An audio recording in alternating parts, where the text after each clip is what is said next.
नमस्कार मित्रांनो, दिनेश देवरे या यूट्यूब चॅनलमध्ये आपलं सर्वांचं खूप खूप स्वागत. आजच्या व्हिडिओमध्ये आज आपण इयत्ता 5वी विषय मराठी यामधील कविता क्रमांक 3 वल्वा र वल्वा या कवितेवर आधारित संपूर्ण स्वाध्याय कसा सोडवावा याविषयी अतिशय सोप्या भाषेमध्ये जाणून घेणार आहोत. चला तर मित्रांनो, सुरू करूया आजचा व्हिडिओ. प्रश्न पहिला, रिकाम्या जागी योग्य शब्द लिहा. 1. रोखील टिंबटिंब वल्वार वल्लवली. उत्तराचा अचूक पर्याय आहे वादळ. 2. टिंबटिंब माथ्यावर तीनरंगी तीनरंगी तीनरंगी. उत्तराचा अचूक पर्याय आहे झेंडा. 3. टिंबटिंब दौलत मोलाची रे मोलाची रे मोलाची रे. उत्तराचा अचूक पर्याय आहे स्वातंत्र्य. 4. टिंबटिंब चाले कशी जलावरी जलावरी जलावरी. उत्तराचा अचूक पर्याय आहे नौका. 5. मोकाट पिसाट टिंबटिंब आला येऊद्या र येऊद्या र. उत्तराचा अचूक पर्याय आहे वारा. 6. संचारवी टिंबटिंब नवअंगी नवअंगी नवअंगी. उत्तराचा अचूक पर्याय आहे जोम. 7. सर्वांच्या टिंबटिंब तोलाची रे तोलाची रे तोलाची रे. उत्तराचा अचूक पर्याय आहे जीवाच्या. प्रश्न दुसरा, कवितेतील यमक जुळवणारे शब्द लिहा. 1. वीर धीर. 2. रंगी अंगी. 3. मोकाट पिसाट. 4. लहान महान. 5. जलावरी मुलांवरी. 6. अफाट लाट. 7. मोलाची तोलाची. 8. आस ध्यास. प्रश्न तिसरा, एका वाक्यात उत्तरे लिहा. 1.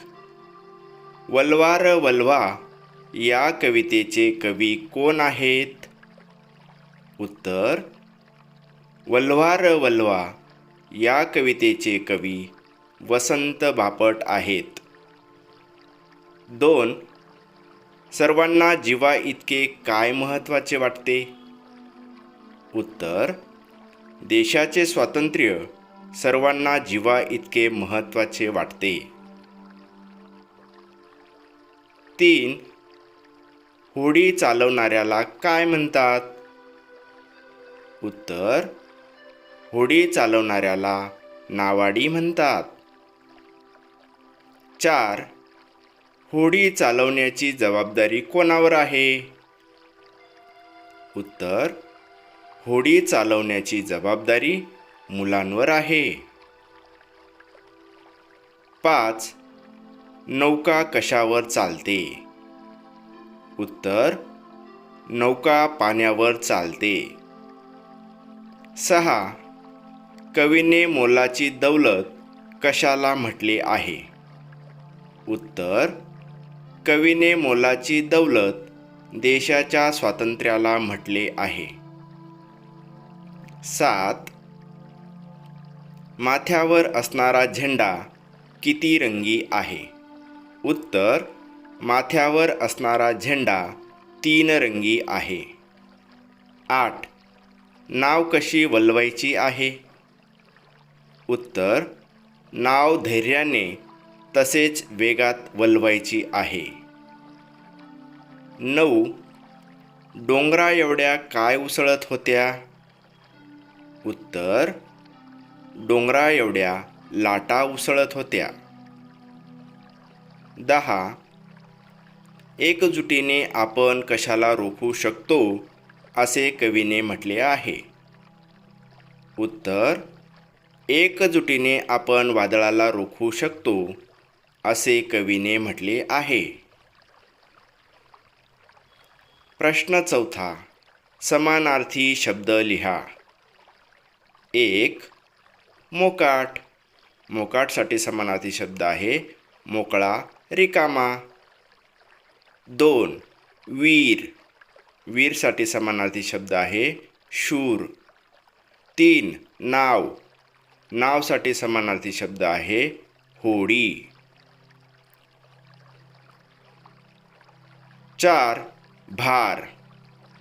भारसाठी समानार्थी शब्द आहे वजन. 5.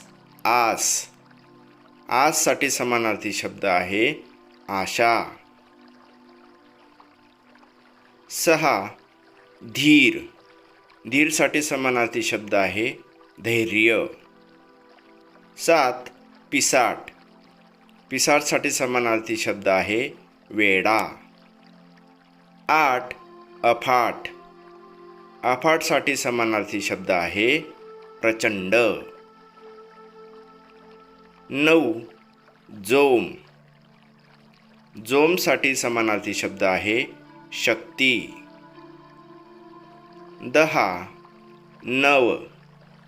नवसाठी समानार्थी शब्द आहे नवीन. 11. जल. जलसाठी समानार्थी शब्द आहे पाणी. 12. ध्यास. ध्याससाठी समानार्थी शब्द आहे जिद्द. धन्यवाद मित्रांनो. आजचा व्हिडिओ आपल्याला नक्कीच आवडला असेल. व्हिडिओ जर आवडला असेल तर नक्कीच लाईक, शेअर आणि सबस्क्राईब करा. पुन्हा भेटू लवकरच नवीन व्हिडिओमध्ये. तोपर्यंत बाय.